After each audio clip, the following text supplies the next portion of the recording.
हरे Krishna everyone. आज हम श्रीमद् भागवतम के दूसरे स्कंध के दूसरे अध्याय के 16वें श्लोक से कथा को शुरू करने जा रहे हैं। अब तक की कथा में हम लोगों ने इस अध्याय में क्या पढ़ा?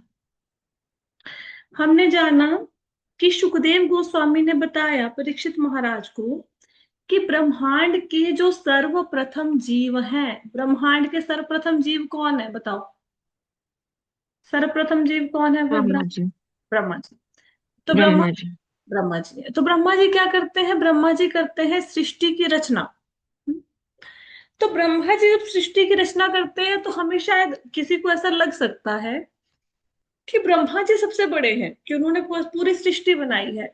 अभी आप आने वाले स्कंधों में पढ़ेंगे, नारद मुनि ब्रह्मा जी से प्रश्न करते हैं। वो कहते हैं, पिताजी कहते हैं उनको, क्योंकि ब्रह्मा जी उनके पिताजी लगे ना, उनके मनसा पुत्र हैं। तो कहते कि पिताजी, आप मुझे एक बात बताओ कि ये जो सारी सृष्टि की आप रचना करते हो, ये इंडिपेंडेंटली आप करते हो या इसके सिवा आप किसी और के ऊपर निर्भर हो सारी रचना करने के लिए? कि मैं तो जब संपूर्ण सृष्टि को देखता हूं तो मुझे तो लगता है कि सब कुछ आपने बनाया है तो आप ही सबसे बड़े हो। लेकिन फिर मैं देखता हूँ कि आप ध्यान कर रहे हो, तपस्या कर रहे हो, इसका मतलब आप भी तो किसी का ध्यान कर रहे हो, आपके ऊपर भी कोई बैठा है। तो आप सर्वोच्च हो या आपके ऊपर कोई और भी है? ये ब्रह्मा जी से प्रश्न करते हैं। तो फिर ब्रह्मा जी उत्तर देते हैं कि तुमने सही प्रश्न पूछा। मुझे देखकर लोगों को ये भ्रम हो जाता है कि मतलब सारी सृष्टि का निर्माण मैंने किया है तो सबसे ऊपर मैं ही हूं। लेकिन ऐसा नहीं है। मेरे ऊपर भगवान बैठे हैं, वो मुझे ज्ञान देते हैं तो मैं सृष्टि की रचना करता हूँ। तो इस श्लोक में वही बताया गया है कि जो ब्रह्मांड के सर्वप्रथम जीव हैं, पहले श्लोक में बताया गया, पहले जीव ब्रह्मा जी, उन्होंने जब सृष्टि की रचना करनी थी। ब्रह्मा जी जब भी सृष्टि की रचना करते हैं वो भूल जाते हैं कि मैंने सृष्टि की रचना कैसे की थी पास्ट में। उनको कुछ पता नहीं चलता। फिर वो क्या करते हैं? वो तपस्या करते हैं, भगवान का ध्यान करते हैं। और तपस्या भी ऐसे नहीं कि 1-2 साल के लिए, 3 साल के लिए, वो दिव्य वर्षों तक, युगों युगों तक तपस्या करते हैं। फिर भगवान के उनको दर्शन होते हैं, भगवान उनको चेतना प्रदान करते हैं। ब्रह्मा जी उनसे रिक्वेस्ट करते हैं, सृष्टि की रचना के लिए कौन सा तत्व चाहिए? सतोगुण, रजोगुण, तमोगुण में से कौन सा गुण चाहिए? अगर किसी ने सृष्टि की रचना करनी है तो बताओ, ब्रह्मा जी को कौन सा गुण चाहिए? एनीवन? रचना के लिए रजोगुण। रजोगुण, तो सृष्टि की रचना के लिए रजोगुण चाहिए। तो ब्रह्मा जी उनसे प्रार्थना करते हैं कि सृष्टि की रचना करने के लिए मुझे रजोगुण चाहिए, कहीं मैं रजोगुण में फंस ना जाऊं। हम्म रजोगुण के द्वारा मैं भ्रमित ना हो जाऊं, आप मुझे आशीर्वाद दीजिए। फिर भगवान उनको आशीर्वाद देते हैं, फिर वो सृष्टि की रचना करते हैं। तो सुखदेव गोस्वामी बताते हैं कि ब्रह्मांड के सर्वप्रथम जीव ने भी सबसे पहले भगवान को प्रसन्न किया और फिर उनको पता चला कि सृष्टि की रचना कैसे करनी है, उनको ज्ञान मिला, उनसे उन्होंने सृष्टि की रचना की। अब जो लोग फिर सेकंड श्लोक में बताया कि वेदों में, वेदों के जो वेदों की ध्वनियां हैं उनको इस तरीके से रिप्रेजेंट किया गया है कि लोगों की बुद्धि बदलकर स्वर्ग की तरफ चली जाती है। कि वेदों को पढ़ो, ज्ञान अर्जित करो, वेदों में बताए हुए कर्म कांडों को संपन्न करो, क्या होगा? स्वर्ग मिल जाएगा। यहाँ पे कम इंजॉयमेंट है, वहां पे और इंजॉयमेंट करेंगे। यहाँ पे पैसे दे के चीजों का भोग करना पड़ता है, वहां पे फ्री में भोग करेंगे। यहाँ तो हम लोगों के यहाँ पे तो स्त्रियां इतनी सुंदर नहीं है, स्वर्ग में अप्सराएं हैं, उनके साथ भोग करेंगे। तो ऐसे लोगों की बुद्धि स्वर्ग के माया जाल में फंस जाती है। जो वेदों का आंतरिक तात्पर्य है, सार है भगवान की प्राप्ति, वहां से जीव का मन भटक जाता है। तो करना क्या चाहिए जीव को? अब जीव करे क्या? वेदों को नहीं पढ़ेगा, क्या करेगा फिर, है ना? तो कहते हैं जीव को ये करना चाहिए सबसे पहले कि कम से कम जरूरतों को स्वीकार करो। जितनी जीने के लिए कम से कम जरूरतें चाहिए, उतनी जरूरतों को स्वीकार करो। जब आप ये कथा सुनते हो, इस कथा को ना जीवन में धारण करने की कोशिश किया करो। जब जीवन में कथा को धारण करोगे ना, फिर श्रीमद् भागवतम आपको बहुत अच्छे से समझ आएगी। मैंने उस दिन भी आपको बताया था, जीवन की आवश्यकताओं को न्यूनतम करो। राइट? अब हुआ ये कि मैं आपको फिर एक बात बताती हूँ कि जब मैं आपको कथा में कोई बात समझाती हूँ तो वो आपकी समझ के लिए नहीं होती। पता नहीं आप उसको अपने आप से रिलेट करते हो कि नहीं, मैं खुद को समझा रही होती हूँ। मैं कभी किसी कथा में किसी को नहीं समझाती, मैं खुद को समझाती हूँ कि मुझे क्या करना है। तो इस श्लोक की मैं एग्जाम्पल देती हूँ। तो यहाँ पे सुखदेव गोस्वामी ने कहा कि जीवन की आवश्यकताओं को कम से कम करो, अदरवाइज क्या होगा, अगर जरूरतें बहुत ज्यादा बढ़ा लेंगे तो उसके लिए हमें मेहनत करनी पड़ेगी, समय देना पड़ेगा। जब सारा समय सारी मेहनत व्यर्थ की चीजों को इकट्ठा करने में लगा ली, फिर भक्ति के लिए समय नहीं मिलेगा। तो how I applied this shloka in my life recently. तो अभी क्या हुआ, अभी मोबाइल है, मोबाइल पे क्या करना है, फालतू के ये जो फालतू की एप्स आई हुई हैं, ये मिंत्रा, amazon, ये सारी एप्स पे एक दिन ऐसे ध्यान चला गया। ध्यान चला गया तो खोल के बैठ गए। मैं अपनी बात सुना रही हूँ, अपनी बात, ठीक है। मैं अपना एक्सपीरियंस इसलिए आपके साथ शेयर करती हूँ ताकि आप कुछ सीखो, उससे कुछ प्रेरणा लो, है ना। तो अब ध्यान चला गया तो वेले, अब क्या करेगा बंदा, मोबाइल पे देख लिया सेल वेल लगी हुई है तो उठा के अपन ने दो तीन, मतलब ऑल दो I am not fond of clothes, बहुत ज्यादा ऐसे मुझे इकट्ठा करने का शौक नहीं है। पता नहीं कहाँ से दिमाग घूम गया, माया है, घूम सकता है किसी का भी। तो अपने झट से फटाफट करके तीन कॉर्ड सेट्स ऑर्डर कर दिए, तीन सूट ऑर्डर कर दिए, ठीक है जी। चलो आगे, हो गए खुश अप्पा देख के उनको, ठीक है। उसी दिन क्या हुआ, ये श्रीमद् भागवतम का श्लोक पढ़ लिया। अब मुझे लगा कितनी गलत बात है, हम क्लास में बैठ के दुनिया भर को प्रचार करते घूम रहे हैं, जीवन की आवश्यकताओं को न्यूनतम करो, न्यूनतम करो, अलमारी भरी पड़ी है, उठा के तीन तीन दिन आपने सूट ऑर्डर कर दिए। सोचो कितनी कितनी बेवकूफी वाली बात है ये। तो फिर भगवान से ना हेल्प मांगा करो हमेशा। जब भी ऐसे माया का प्रभाव बहुत अधिक हो तो मैं तो भगवान से हेल्प मांगती हूँ। ये खैर चैप्टर मैंने बाद में सुनाया था आपको, ये जो टॉपिक है ये बाद में आया था, सुबह की बात बता रही हूँ, शाम को कथा हुई थी। वो ऑर्डर आया तो एक मैंने ट्राई किया, रख दिया, दो और ट्राई किया, तो ऐसे ही उनको मैंने चेयर पे रख दिया, टैग्स लगे हुए थे, पता लग रहा था कि नए हैं। और मैं नीचे आके नेक्स्ट डे अपना काम करने लगी। एक दिन पहले डिलीवरी आई थी। तो मेरी मेड ऊपर गई, वो कपड़ों को तय लगाती है, ठीक है। तो उसने कपड़ों को फोल्ड करना शुरू किया, उसने देखा दो नए कपड़े हैं, मैं नीचे थी, उसने ऊपर ट्राई कर लिए, दोनों पहन के देख लिए, और वो भी मेरे जैसी है, पतली सी, उसको आगे। मैं ऊपर आई और ऊपर आके मैंने, वो मुझे कहते क्या, मैंने कहा इनकी दोनों को फोल्ड नहीं किया, दो कपड़े हैं इनको। तो वो कहते मुझे अच्छे लगे। मैंने कहा अच्छा अच्छे लगे, फिर मैं कहा पहन के देख ले, तुझे आते हैं तो तेरे लिए मंगवा देते हैं। कहती नहीं मैंने ट्राई कर लिया ऑलरेडी। मैंने कहा बहुत बढ़िया, फिर ट्राई कर लिया तो कहती एक ट्राई किया है। मैं कहनी दूसरा भी कर ले तू ट्राई। तो उसने दूसरा ट्राई किया, उसको आ गया, बढ़िया आ गया, बड़ी खुश हो गई। मैंने कहा ऐसा कर, तू ना ये ले जा, दोनों ले जा। तो मैंने दोनों उसको दे दिए और पीछा छुड़वाया माया से, बड़ी मुश्किल से। ऐसे तो माया से पीछा क्या छुड़वाया, फिर किसी रूप में आके सामने खड़ी हो जाएगी। तो इमीडिएटली मैंने उसको पहना तक नहीं, वो दोनों उठा के मैंने अपनी मेड को दे दी। ये रियलिटी की बात बता रही हूँ मैं। बस एक मेरे पास पड़ा है जिसकी मुझे जरूरत थी, दो उठा के मैंने उसको दे दी।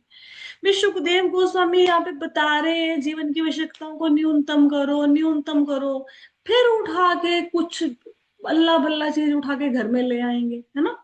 तो देखो यहाँ पे सुखदेव गोस्वामी, ये मैंने आपको ना ऐसे कोई क्या कहते हैं शेखी मारने के लिए आपको किस्सा नहीं सुनाया।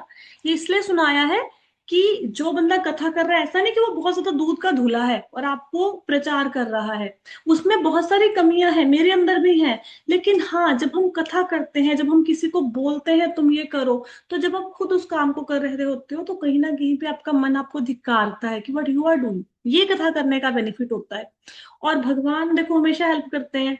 भगवान ने अगर हेल्प ना की होती तो मेड ने वो ट्राई नहीं करने थे, ट्राई नहीं किए होते मैंने उसको देने नहीं थे, ठीक है। तो उन्होंने हेल्प की, मतलब कि कृष्णा कितने दयालु हैं, वो फंसने नहीं देते।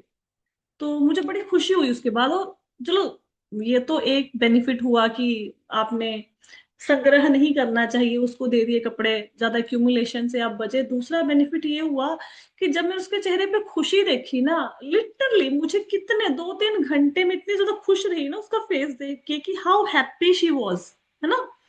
शायद मैं उन कपड़ों को पहनती, मुझे क्या ही फर्क पड़ता है, एक दो बार पहन के फिर बंदा ऐसे हो जाता है कि ठीक है। बट जब किसी को आप कुछ देते हो, उसके फेस पे जो स्माइल होती है, जो खुशी होती है, उससे जो सुकून मिलता है ना, उसका आनंद ही कुछ और है। तो हमें देना चाहिए, बांटना चाहिए, दूसरा ये सीखने को मिला। चलो एनीवेज, कथा पे आते हैं। तो जीवन की आवश्यकताओं को न्यूनतम करना चाहिए। अब हमेशा जब कथा आप किसी की भी सुनते हो ना, भागवतम को सुनने का प्रयोजन ये नहीं होना चाहिए कि मुझे भागवतम समझ आ गई, या मैंने भागवतम पूरी पढ़ ली, या मैंने 2 बार पढ़ ली, 4 बार पढ़ ली।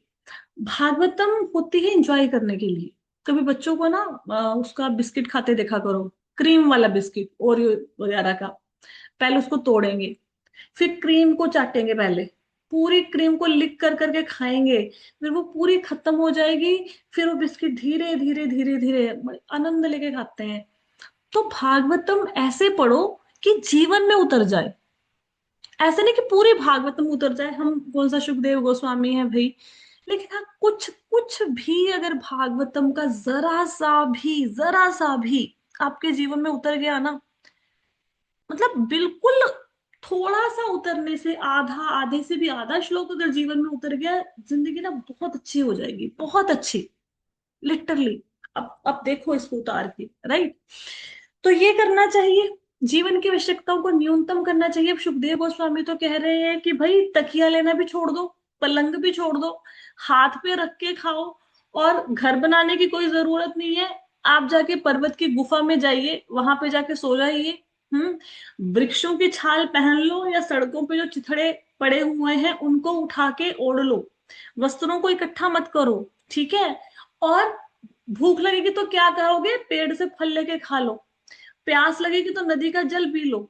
हम्म सुखदेव गोस्वामी तो यहां तक जीवन की आवश्यकताओं को न्यूनतम करने के लिए कह रहे हैं।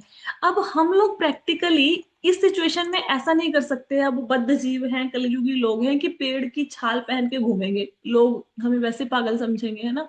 तो कम से कम ये जो जो मैंने अपना एग्जांपल दिया ना, क्यूमुलेशन, कि ऑनलाइन देखा, मतलब ठीक है सेल लगी हुई, उठा के 3 सूट ऑर्डर कर दो, आगे घर में पहन लो, ऐसे बेवकूफियां मत करो। अगर ऑलरेडी आपके पास कुछ है, ठीक है, तो उससे काम चला लो। Why unnecessary wastage of money है। और उसके बाद एक और बढ़िया चीज बताती हूँ, और जीवन में आनंद लेना हो। आपको सपोज करो बहुत कोई चीज अच्छी लगी, बहुत ज्यादा अच्छी लगी, मन में बहुत इच्छा है किस चीज को ले लूं, सपोज एनीथिंग, अ फुटवेयर और अ पर्स, और फीमेल क्लास लगाती हैं तो आपकी एग्जांपल लेती हूँ, सूट या लिपस्टिक, जो भी मेकअप आपको अच्छा लगता है। बहुत मन में इच्छा हो रही है कि मुझे ये लेना है, लेना है, लेना है ना। आप क्या करो, आप उसकी कॉस्ट देखो। सपोज करो उसकी कॉस्ट है 500 रुपीज, सपोज एक लिपस्टिक लेनी है, 500 उसकी कॉस्ट है। आप उसको लो मत, और 500 रुपया लो और उसकी 2 भगवत गीता डोनेट कर दो। या फिर ठाकुर जी को 500 रुपया चढ़ा दो और उनको बता दो कि मेरा लिपस्टिक लेने का मन हो रहा था, मेरे को बहुत अच्छी लग रही थी, लेकिन आपकी सेवा ज्यादा जरूरी है, मैंने आपको दे दी है। मुझे नहीं पता आपको लिपस्टिक लगा के खुशी मिलेगी कि नहीं मिलेगी, लेकिन अगर आप ये काम करोगे ना, आपको बहुत बहुत अच्छा लगेगा कि हाँ, आज मैंने अपनी किसी प्रिय वस्तु को ठाकुर जी के लिए त्याग दिया। अब इतने लोग कथा सुन रहे हैं, बताओ अच्छा लगेगा कि नहीं लगेगा? सही सही बताओ, कि अगर कभी ऐसा करोगे तो कैसा लगेगा, बताओ। पता नहीं किसी को अच्छा लगेगा, मेरे को तो बहुत अच्छा लगता है, राइट। हाँ, तो करके लगेगा देखो। माता जी। करो करो, यस यस यस, अच्छा लगेगा ना, बढ़िया। तो क्या करना है, अपने जीवन की आवश्यकताओं को ऐसे न्यूनतम करो, है ना। ठाकुर जी ने ये नहीं देखना कि ये जो भक्त है इसने कितने अच्छे कपड़े पहने हैं, इसको जल्दी धाम में बुला लो, उसने तो सिंपल कपड़े पहने, उसको नहीं बुलाना। ना ना ना ना। जो अपने अब इंद्रियां ऐसे तो है नहीं कि अपने आप वश में हो जाएंगी, कहीं ना कहीं पे कुछ तो कंट्रोल करने की कोशिश करनी पड़ेगी ना। तो कोशिश करो, ऐसे करो। अननेसेसरी की चीजों को इकट्ठा मत करो, कम से कम इतना करो। दूसरी बात, कहते कि अब हमें करना क्या है, अब हमें करना, हमें हमने अपनी अननेसेसरी की जरूरतों को कम कर दिया, समय मिल गया, धन भी मिल गया, दोनों चीजें हो गई। अब क्या करना है, अब करनी है सेवा। किसकी सेवा करनी है? भगवान की। कहाँ है भगवान? अंदर बैठे हैं। कैसे सेवा करूं? जाप करो, माला करो, कथा सुनो, भगवान के नाम का प्रचार करो, गीता भागवत बांटो लोगों में, लोगों को सुनाओ, यहाँ से कथा सुन के जाते हो लोगों को सुनाओ। इस प्रकार से भगवान की लीलाओं के बारे में बताओ, इस प्रकार भगवान की सेवा करें। क्यों सेवा करें भगवान की? क्योंकि वो सर्वशक्तिमान है, शाश्वत है, असीम है, उनके साथ हमारा रिलेशनशिप परमानेंट है, टेम्परेरी नहीं है, सदियों से था है, हमेशा रहेगा। बाकी रिश्ते इसी जन्म में खत्म हो जाएंगे। ठीक है। अब होगा क्या? सेवा कर ली उनकी, इस श्लोक को समझाने का प्रयास कर रही हूँ, 6वें श्लोक को। ठीक है। सेवा कर ली। अब सेवा करने से क्या होगा? बेनिफिट ये होगा, जो हर जन्म में आके यहाँ पे माता के गर्भ में जाते हो, फिर नर्सरी क्लास से जीवन शुरू करते हो, फिर पढ़ाई करते हो, फिर नौकरी करते हो, बच्चे पालते हो, फिर गालियां खाते हो, मर जाते हो एक दिन। इस प्रकार की बुरी लाइफ से छुटकारा मिल जाएगा, जीवन मृत्यु के चक्कर को पार कर जाओगे, भगवान के पास पहुंच जाओगे। ये बेनिफिट होगा। अब इन बातों को समझेगा कौन? अब इतनी सारी बातें हम लोगों ने करी, इनको समझेगा कौन? इनको वो समझेगा जिसको मुक्त होना है संसार से। अगर कोई बंदा बोले क्या दिक्कत है, अच्छा तो है जीवन, खाओ पियो ऐश करो, क्या दिक्कत है इस संसार में, वो क्या करेगा? वो इन बातों में इंटरेस्ट नहीं लेगा। भौतिकवादी लोग वो इन बातों की उपेक्षा करेंगे, इनको इग्नोर करेंगे। वो क्या करेंगे? वो देवी देवताओं के नाम का सहारा लेंगे, उनकी भक्ति करेंगे और उनका नाम जपेंगे, फिर उनकी जरूरतें थोड़ी बहुत पूरी होंगी, उसमें सारा जीवन व्यर्थ गवा के चले जाएंगे। मतलब क्या किया? किसी देवी देवता की पूजा करी, उन्होंने इच्छाओं की पूर्ति करी, बस उस पे वो संतुष्ट है, दैट्स इट। ठीक है। अब अब कहते हैं कि जो भगवान की सेवा करनी है, जिनका आपने बताया जो हृदय में बैठे हैं, अरे वो दिखते कैसे हैं? मैंने तो कभी देखे ही नहीं भगवान। तो बताया, दिखे तो है नहीं, लेकिन सुखदेव गोस्वामी बता रहे हैं कि हृदय के अंदर है, पहली बात तो। फिर कितने बड़े हैं? 8 इंच की लंबाई है उनकी। ठीक है। फिर हाथों में क्या धारण करते हैं? शंख, चक्र, गदा और पद्म। ठीक है। 4 चीजें भगवान के हाथों में है। और फिर और बाल कैसे हैं? बाल घुंघराले हैं भगवान के। घुंघराले बाल हैं। और बताओ भगवान के बारे में। कानों में कुंडल पहनते हैं। कौन से कुंडल पहनते हैं? मकर आकृति के। मकर आकृति के कुंडल। पाँव में क्या है? पायल है। कमर पे क्या है? कमर पे सुंदर माला है, करधनी है भगवान के। कंधे पे क्या है? कंधे पे भगवान के बहुत सुंदर आभूषण है। गले में क्या है? गले में वनमाला है। और भगवान के रूप का वर्णन करो भाई। और भगवान चमचमाते कपड़े पहनते हैं, पीले रंग की। मतलब जैसे कदम्ब का फूल होता है, वैसे कपड़े पहनते हैं, वैसे वस्त्र हैं भगवान के। और ऐसे भगवान का, जिनका रूप इतना अच्छा है, उन भगवान का क्या करो? उन भगवान का ध्यान करो, उनकी सेवा करो। सेवा करने का तरीका मैंने आपको बता दिया। मैं आपको पीडीएफ फाइल से पढ़ाने की कोशिश कर रही हूँ, क्योंकि उसमें ना मजा नहीं आता। जो हमारा हम उसको ट्रांसलेट करते हैं, इससे थोड़ा सा अच्छे से हमें पता लग जाएगा। Just 1 minute.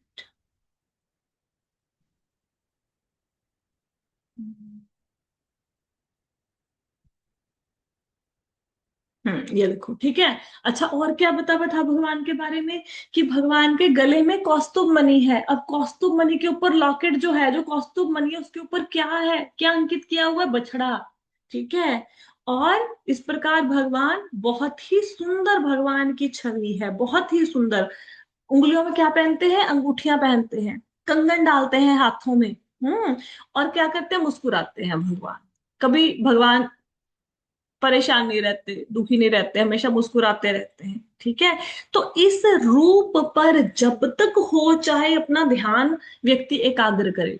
अगर भगवान का चिंतन नहीं करेगा, बंदा क्या करेगा? वो भौतिकवादी कामों में लगेगा, दुनियावी बातें सोचेगा। जितना वो बातें सोचेगा, उतना भगवान से दूर होता जाएगा। तो भगवान के रूप पर जितना हो सके, उतना अपने मन को टिकाए। हम्म।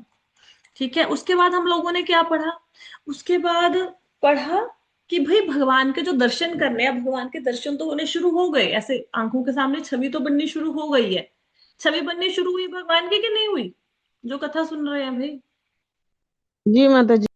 बन रही ना? ठीक है। अब क्या है, भगवान के जब दर्शन करोगे, सीधा सीधा फेस से नहीं करने, चरणों से शुरू करने हैं। चरणों के दर्शन करो। ठीक है। धीरे धीरे भगवान के आगे घुटनों तक आओ, जांघों के दर्शन करो। फिर भगवान के कमर के दर्शन करो, वक्षस्थल के दर्शन करो। धीरे धीरे भगवान के दर्शन करते हुए भगवान के सुंदर मुखमंडल पे आओ। तो भगवान के विभिन्न अंगों का ध्यान करो। ऐसे ध्यान करने से क्या होगा? क्यों करें ऐसा ध्यान? ऐसा करने से बुद्धि शुद्ध हो जाएगी। हमारी बुद्धि उतनी ही शुद्ध होगी जितना हम भगवान के रूप का ध्यान करेंगे। वैसे तो हमारी बुद्धि इतने सालों में करप्ट हो चुकी है, इतने जन्मों में, है ना। अब क्या करना चाहिए? अब देखो, जो भक्त है वो तो ध्यान कर लेगा, लेकिन जो भक्त नहीं है वो कैसे ध्यान करे? उसका ध्यान तो भगवान में नहीं लग रहा। वो करे भगवान के विराट रूप का ध्यान। विराट रूप का ध्यान कैसे करे? जैसा पिछले चैप्टर में बताया, नदी को जाते हुए देखे, नदी को चलते हुए बोले ये तो भगवान की नसें हैं। वृक्ष को देखे, भगवान के रोए हैं। ठीक है। तो हर भौतिक प्रकृति की हर चीज को, भौतिक जगत की हर चीज को भगवान से रिलेट करते हुए देखे। इस प्रकार क्या होगा? वो भी भगवान में उसका मन लगना शुरू हो जाएगा। हाँ? अब आगे बताया यात्रा योगी की। योगी कैसे, यहां तक श्लोका समझ आए, उसके बाद नेक्स्ट टॉपिक शुरू हो जाएगा। अब बताओ, आज की क्लास में अब तक का चैप्टर समझ आया? समझ आया माता जी। एकता माता जी ने बोला था रिवाइज करवा दो। एकता माता जी क्लियर हो गए? माता जी बहुत अच्छी तरह से काफी हद तक क्लियर हो गया। एक बार ये पढ़ूंगी तो और अच्छे से हो जाएगा। तो और अच्छे से हो जाएगा, एक बारी डिटेल में पढ़ूंगी ना भागवतम से तो और अच्छे से हो जाएगा। हाँ हाँ हाँ, और जी। अच्छे से इसको क्लियर करना है तो क्या करना है? जीवन की जरूरतों को कम करना। कम से कम इस महीने में कोशिश करो कि मन बहुत ज्यादा किसी चीज को लेने का करे, बस उसके पैसे बचा के आप मंदिर में चढ़ाओ। ठीक है, भगवान के नाम पे लगाओ, डोनेशन करो। तो बहुत अच्छा, फिर और अच्छे से क्लियर हो जाएगा। राइट। और देखो कहाँ कहाँ पे जीवन की जरूरतों को कम कर सकते हैं। राइट। आगे चलते हैं। आगे हम लोगों ने कल के श्लोक में पढ़ा था कि जो योगी होता है वो क्या करता है? जब उसने शरीर का त्याग करना है तो एक आसन में अपने शरीर को स्थिर कर लेता है, प्राण वायु को नियंत्रित करता है और इंद्रियों को वश में करता है, एकाग्र करता है। योगी की जर्नी को बता रहे हैं। ठीक है। अब भक्त जो है ना, ये देखो, ये योगियों की जर्नी बता तो रहे हैं, लेकिन भक्तों को ना ऐसे टेंशन लेने की जरूरत नहीं है कि जब मेरी मृत्यु होगी मैं कैसे, मृत्यु के समय लोग तो लेटे होते हैं बेड के ऊपर, खड़ा भी नहीं हुआ जाता। तो बैठ के आसन लगाना तो बहुत दूर की बात है, कई बार होश भी नहीं होती मृत्यु के समय, क्या बोल रहे हैं, मलमूत्र भी कई बार बीच में विसर्जित हो रहा होता है। भक्त को इन सारी चीजों की टेंशन लेने की जरूरत नहीं है। भक्त क्योंकि पूरी जिंदगी भगवान का नाम लेता है, अपने आप को ट्रेन करता है, तो अंतिम समय में वो भगवान को याद करेगा और भगवान उसको लेने आ जाएंगे। और अगर भक्त की दशा ऐसी हुई कि वो अंतिम समय में भगवान को नहीं याद कर पाया, सपोज कोमा में चला गया कोई व्यक्ति, फिर कैसे याद करेगा? फिर भगवान को पता होता है कि अब इसके अवस्था ऐसी है कि अंतिम समय में मुझे याद नहीं कर पाया है, लेकिन इसने पूरी जिंदगी मुझे याद किया है। तो अगर भक्त भगवान को याद नहीं कर पाता उस समय, जिसने पूरी जिंदगी भगवान का नाम लिया, लेकिन अंतिम समय में शारीरिक अवस्था ऐसी है कि भगवान का नाम नहीं लिया जा रहा, तो भगवान उसको याद करते हैं कि ये मेरा भक्त है, इसका अंतिम समय आया, चलो इसको लेके चलते हैं। तो टेंशन वाली बात नहीं है। ठीक है। अब आगे चलते हैं। तत्पश्चात योगी को चाहिए कि वह अपनी विशुद्ध बुद्धि के द्वारा अपने मन को जीवात्मा में तदाकार करे, फिर जीवात्मा को परमात्मा में विलीन कर दे। ऐसा करने के बाद पूर्णतः तुष्ट जीव तुष्टि की चरम अवस्था को प्राप्त होता है, जिससे वह अन्य सारे कार्यकलाप बंद कर देता है। अब यहाँ पे क्या बताया गया है, इसको प्रभुपाद जी जब भी किसी श्लोक को एक्सप्लेन करते हैं तो प्रभुपाद जी हर श्लोक को भक्ति से जोड़कर रिप्रेजेंट करते हैं। एक्चुअली ये योगी की जर्नी है कि योगी अपने शरीर का त्याग कैसे करता है। ठीक है। तो यहाँ पे प्रभुपाद जी ने इसको कैसे बताया हुआ है? प्रभुपाद जी ने बताया है अपने तात्पर्यों में कि मन के तीन काम है। मन सोचता है, मन फील करता है और मन इच्छा करता है, तीन काम है। तो अगर मन हमारा दुनियादारी के कामों में लगा रहता है तो क्या होता है? तो वो अननेसेसरी चीजों को करता है। जैसे सपोज करो, मन जैसे सपोज मेरा मन दुनियादारी में लगा तो मैंने ऑर्डर डाल दिया नेट पे। ये दुनियावी बात ही है ना। अब लोग क्या करेंगे, क्योंकि मन दुनियादारी में लगा हुआ है, तो वो न्यूक्लियर बॉम्ब बनाएगा, कोई कोई साइंटिस्ट कोई इन्वेंशन कर देगा, तो फालतू के काम में अपनी जिंदगी को व्यतीत करेंगे, जिससे जनता का भला होने वाला कुछ नहीं है। अपनी जर्नी भी आगे की खराब करेगा और दूसरों की भी खराब करेगा। अगर मन कहाँ लगा हुआ है? दुनिया में लगा हुआ है, भगवान की भक्ति में नहीं लगा हुआ। लेकिन जो व्यक्ति भौतिकवादी नहीं होता, उसको अपने आध्यात्मिक मार्ग की चिंता होती है। उसको लगता है, अरे भाई मेरी माला नहीं हुई, मैंने आज गीता भागवत नहीं पढ़ी, मैंने आज क्लास नहीं लगाई, तो वो भगवान का चिंतन करता है। तो ऐसा व्यक्ति निरंतर अपने मन को उसने ट्रेन कर दिया, किसमें? भगवान की सेवा में मन को ट्रेन कर दिया। ठीक है। जब बुद्धि हमारी बाहर की व्यक्तियों की, भौतिकवादी लोगों की सेवा नहीं कर रही, भौतिकवादी कामों में नहीं लगी हुई, तो बुद्धि किस में लग गई? भगवान की सेवा में लग गई। अब बुद्धि और मन जब दोनों भगवान में लग गए, अब क्या हुआ? अब आत्मा परमात्मा में वो हुआ, आत्मा परमात्मा में लीन होगी, आत्मा पूरी तरह से भगवान के चरणों में लीन हो गई। ठीक है। और भौतिक जो इच्छाएं थी वो खत्म हो गई। प्रभुपाद जी इसको ऐसे समझाते हैं, दोबारा से समझते हैं। एक व्यक्ति है मेटीरियलिस्टिक, भौतिकवादी। एक व्यक्ति है अध्यात्मवादी। जो भौतिकवादी है वो दुनिया के कामों को सोचेगा और दुनियावी बातें करेगा। जो अध्यात्मवादी है वो भगवान के विषय में चिंतन करेगा, भगवान की बातें करेगा, वो पूरी तरह से उसका मन भगवान में लगा होएगा। जब मन भगवान में लग गया तो बुद्धि तो अपने आप भगवान में लग जाएगी, है ना? अब मन और बुद्धि दोनों क्या होगा? अब मन और बुद्धि से दोनों से भगवान का ध्यान कर रहा है। अब उसकी आत्मा को जो लक्ष्य है किसका? परमात्मा की प्राप्ति, उसको वो प्राप्त हो जाएगा। ठीक है। और जो जीव है वो जीवन की परम अवस्था को प्राप्त कर लेगा। परम अवस्था क्या होती है? जीवन की परम अवस्था होती है जब हम भगवान को प्राप्त कर लेते हैं। अब मन बुद्धि के द्वारा आत्मा को परमात्मा से वो मिला देगा, और फालतू के काम जो है बाहरी भौतिकवादी वो बंद हो जाएंगे। ठीक है। इस प्रकार से भौतिक प्रभुपाद जी इस तात्पर्य को समझाते हैं। और योगी क्या करता है? योगी अपने मन और इंद्रियों को वश में करता है और भगवान के ऊपर ध्यान लगाता है, और फिर अपने प्राणों का त्याग करता है। अगर आप योगी की जर्नी के पॉइंट ऑफ व्यू से समझना चाहते हो। ठीक है। मैंने प्रभुपाद जी के तात्पर्यों से भी आपको समझा दिया और योगी की जर्नी का भी आपको बता दिया। अब किसी को श्लोक में कोई वो तो नहीं है, संशय तो नहीं है? क्लियर हो गया? क्लियर है मतलब। आगे चलते हैं। उस लब्धोपशांति की दिव्य अवस्था में विनाशकारी काल की श्रेष्ठता नहीं रह जाती, जो उन देवी देवताओं का भी नियामक है, जिन्हें संसारिक प्राणियों के ऊपर शासन करने की शक्ति प्राप्त है। तो फिर स्वयं देवताओं के विषय में क्या कहा जाए? इस अवस्था में न तो सतोगुण, न रजोगुण, न तमोगुण रहते हैं, ना ही मिथ्या अहंकार, भौतिकार, ना ही भौतिक प्रकृति ही रह पाती है। अब यहाँ पे क्या बताया गया है? यहाँ पे बताया गया है कि जो काल है, काल ये नहीं है कि सिर्फ मनुष्यों को नियंत्रित करता है, जीव जंतुओं को ना, काल देवताओं को भी नियंत्रित करता है। देवता भी उसके अधीन है। जैसे कि हमारी एक दिन मृत्यु होएगी, वैसे ही देवताओं की भी। देवता भी हमेशा अमर नहीं रहने वाले। फिर हम बोलेंगे, माता जी हमने तो कथा पढ़ी है कि देवताओं ने अमृत पी लिया, वो तो अमर हो गए। तो फिर वो अमर क्यों नहीं है? अमर होने का मतलब है, तो देवताओं ने अमृत पिया, उससे एक तो वो शक्तिशाली हो गए, दूसरा उनकी आयु ना बहुत ज्यादा होती है। बहुत ज्यादा उनकी ना आयु होती है, दिव्य 10,000 साल तक। अब वो आयु, अब जैसे हमारी आयु है आजकल की 100 ईयर, 100 ईयर भी कोई पार नहीं करता, 60, 70, 80 ये आयु है।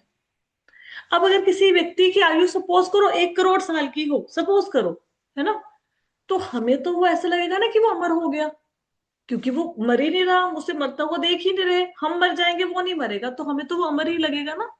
तो देवी देवताओं की आयु ज्यादा है, अमर नहीं है वो। ऐसा नहीं कि उनकी कभी मृत्यु होगी नहीं, उनकी होगी। अमर इसलिए कहते हैं क्योंकि आयु बहुत ज्यादा है। इवन हमारे धरती पे जो मनुष्य हैं उनकी आयु भी बहुत ज्यादा होती थी। अगर आप श्रीमद् भागवतम पढ़ेंगे, महाराज भरत का चरित्र पढ़ेंगे, भरत महाराज जो बाद में हिरण बन गए थे, उसमें लिखा हुआ है कि भरत महाराज ने करोड़ों वर्षों तक पृथ्वी पर राज्य किया। अब करोड़ों वर्षों तक कोई व्यक्ति तभी राज्य करेगा ना अगर उसकी आयु इतनी होगी। राइट, पहले मनुष्यों की भी होती थी, फिर धीरे धीरे हमारी आयु कम होती गई। तो जो काल है, काल सबको नियंत्रित करता है। काल कौन है? काल भी भगवान ही है। जैसे कैसे पता लगा कि काल भगवान है? भगवत गीता में जब अर्जुन ने भगवान का विराट रूप देखा, तो वो कहता कि आप कौन हो, आप यहाँ पे क्यों आए हो, आपका क्या प्रयोजन है, मैं आपको पहचान नहीं पा रहा। तो भगवान कहते मैं काल हूँ। क्या करने आया हूं? मैं इन सारे दुष्टों का नाश करने के लिए आया हूं। तो काल भी स्वयं स्वयं भगवान ही है। तो काल सबसे श्रेष्ठ है, देवी देवताओं को भी कंट्रोल करता है। संसारी प्राणियों का तो कहना ही क्या, हम जैसे मनुष्यों को तो कहना ही क्या। जो देवी देवता हमें बारिश, है ना, और अनाज, ये सब कुछ प्रदान कर रहे हैं भगवान की शक्ति के द्वारा, उन देवी देवताओं को भी काल कंट्रोल कर रहा है। मनुष्य की तो बात ही छोड़ दो। ठीक है। और जब भगवान का जो भक्त होता है, वो काल की परिधि में नहीं आता। काल की परिधि में नहीं आता का मतलब क्या है? क्या उसकी मृत्यु नहीं होती? नहीं, उसकी भी मृत्यु होती है भाई। कहने का मतलब ये है कि जो भक्त होता है, वो जैसे ही इस शरीर को त्यागता है, उसको इमीडिएटली आध्यात्मिक शरीर प्राप्त हो जाता है। आपने इससे पहले पहला चैप्टर पढ़ा, पहला स्कंद पढ़ा था, उसमें क्या पढ़ा था? नारद मुनि कहते हैं कि जैसे ही मैंने शरीर त्यागा, वैसे ही मुझे आध्यात्मिक शरीर प्राप्त हो गया, जैसे बिजली का कड़कना, और क्या बताया था साथ में? बारिश को होना शायद लिखा होता कि वो एक साथ होते हैं। इसका मतलब क्या था कि जैसे ही भक्त इस शरीर को त्यागेगा, इमीडिएटली उसको आध्यात्मिक शरीर मिल जाएगा। आध्यात्मिक शरीर की कभी मृत्यु होती ही नहीं। तो भक्त काल से पार चला गया। दूसरी बात, जो संसारी व्यक्ति, उसके मन में टेंशन रहती है, मृत्यु हो जाएगी, मृत्यु हो जाएगी, क्या होगा। भक्त क्या कहता है? भक्त कहता है कि मृत्यु से भक्त भयभीत नहीं होता। उसको पता होता है, पहली बात तो मैंने भगवान की भक्ति की है, भगवान मेरा नाश नहीं होने देंगे। हमने पढ़ा हुआ है भगवत गीता में, नेहा विक्रम नाशोस्ति। अब भक्त क्या करेगा? या तो वो अगले जन्म में किसी भक्त के घर में, संतों के घर में उसका जन्म होगा, विद्वान के घर में, शुरू से यहाँ पे भक्ति होती होगी, है ना। या फिर वो भगवान के धाम में चला जाएगा। राइट। तो भक्त को मृत्यु की कोई टेंशन ही नहीं होती। हाँ। तो भक्त इस ढंग से भी काल से भयभीत नहीं होता। अब उस अवस्था में, जिस अवस्था में योगी ने अपने, अब coming back to the topic, अब हम टॉपिक के ऊपर वापस आ रहे हैं। अब हम क्या कर रहे थे? हम योगी की जर्नी को डिस्कस कर रहे हैं कि योगी की मृत्यु कैसे होती है, मृत्यु के बाद वो कैसे कैसे अपनी आगे की जर्नी को चलाता है। अब योगी ने क्या किया? उसे, इसकी मृत्यु का उसने समय डिसाइड कर लिया, आसन लगा के बैठ गया, मन को, बुद्धि को पूरी तरह से अपने कंट्रोल, इंद्रियों को वश में कर लिया, मन को वश में कर लिया। मन को, बुद्धि को लगा दिया किसमें? भगवान के ध्यान में लगा दिया। अब भगवान के ध्यान में लगा दिया, बाहरी कार्यकलाप बंद हो गए। इस अवस्था में योगी सतोगुण, रजोगुण, तमोगुण तीनों से पार चला गया। ठीक है, प्रकृति के तीनों गुणों को पार कर गया। ये अवस्था तक हम लोगों ने आज भागवतम के श्लोक डिस्कस किए। इसके बाद योगी का क्या होता है, ये हम आगे के श्लोकों में पढ़ेंगे। यहां तक सबको समझ आया? थोड़ा सा हो सकता है आपके लिए कठिन हो, एक दो बार पढ़ोगे तो समझ आएगा। कल की कथा में फिर से रिवाइज करा देंगे, कल की कथा में योगी वाली सारी जर्नी को फिर से रिवाइज कराएंगे ताकि आपको समझ आ जाए। ठीक है। जी माता जी। धीरे धीरे चलते हैं, कोई जल्दबाजी नहीं है, आराम से करेंगे भागवतम। ठीक है। तो आज की कोई क्वेश्चन है किसी का आज? नहीं है। ठीक है, तो आज के तब यहीं पे विश्राम देते हैं। श्रीमद् भागवतम की जय, श्रील प्रभुपाद की जय। हरे कृष्ण।